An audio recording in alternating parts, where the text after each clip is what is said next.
Ол биыл 6-ға толып мектепке барды. Оны әжесі апарып, әжесі әкеледі екен. Келесі күні балдар оны әжесі әкеледі екен деп мазақтайды. Әже өзім барайыншы деп Мақсұт әжесіне айтады. Жарайды құлыным, өзің барып өзің келе бер, бірақ жол ережесін жаттап ал, деді. Мақсұт оны тез арада жаттап алды. Сосын бір күні Мақсұт сабаққа жылап келеді. Әжесі оған қолындағы жұмыстарды тастап, не болды деп айтады. Ол жылап тұрып басын изейді. Сосын Мақсұтты жуынатын бөлмеге апарып, су киімдерді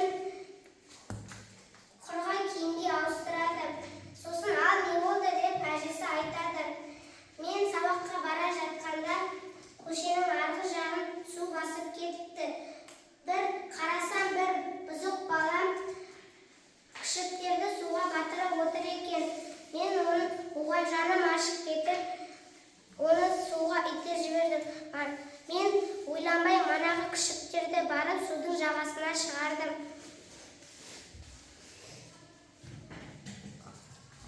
Сосын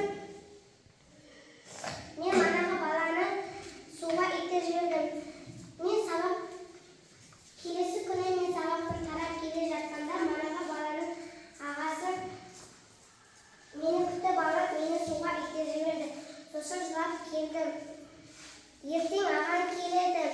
Сосын сен ешкімнен қорықпайсың. Ол өйткені